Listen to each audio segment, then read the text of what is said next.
গুলি করার আগ পর্যন্ত কোনো কিছুতে আমাদের গায়ে লাগে না। শরীফ ওসমান হাদী ঢাকা ৮ আসনের সম্ভাব্য প্রার্থী ছিলেন। ১২ ডিসেম্বর জুমার নামাজের কিছু পর রাজধানীর পুরানা পল্টনের কালভার্ট রোডে গুলি করা হয় হাদীকে। দেশে কয়েকদিন চিকিৎসার পর তাকে নিয়ে যাওয়া হয় সিঙ্গাপুরে। সেখানেই ১৮ ডিসেম্বর মারা যান তিনি। হত্যাকারীরা পালিয়েছে ভারতে।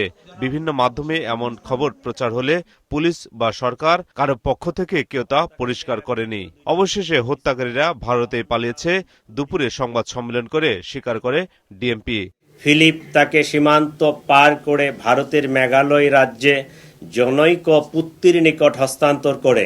পুত্তি এক ট্যাক্সি ড্রাইভার স্বামীর কাছে তাদেরকে হস্তান্তর করে। এই ৫ আগস্টে যারা ক্ষতিগ্রস্ত, আমরা ধারণা করতে পারি বা অনুমান করতে পারি যে হত্যাকাণ্ডের পিছনে তারাই জড়িত। হাদী হত্যার ঘটনায় এখন পর্যন্ত ১১ জনকে গ্রেফতার করা হয়েছে।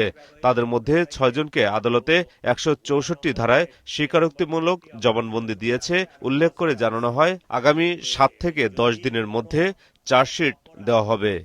বৈধ চ্যানেলে আমরা আদান প্রদান করতে পারি, তো এইটাও একটা ওয়ে আছে। এইটাও চেষ্টা চলতেছে সরকারি পর্যায়ে। পুত্তি এবং ওই যে ট্যাক্সি ড্রাইভার স্বামী দুইজনকে মেঘালয় পুলিশ অ্যারেস্ট করছে, এটা কিন্তু আমাদের ইনফরমাল কমিউনিকেশনের ফলশ্রুতিতে।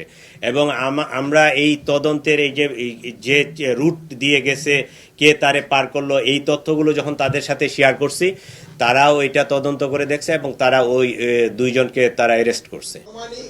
এদিকে বিকেলে স্বরাষ্ট্র উপদেষ্টা জানিয়েছেন অন্তর্বর্তী সরকারের সময়েই ন্যায় বিচার নিশ্চিত করা হবে।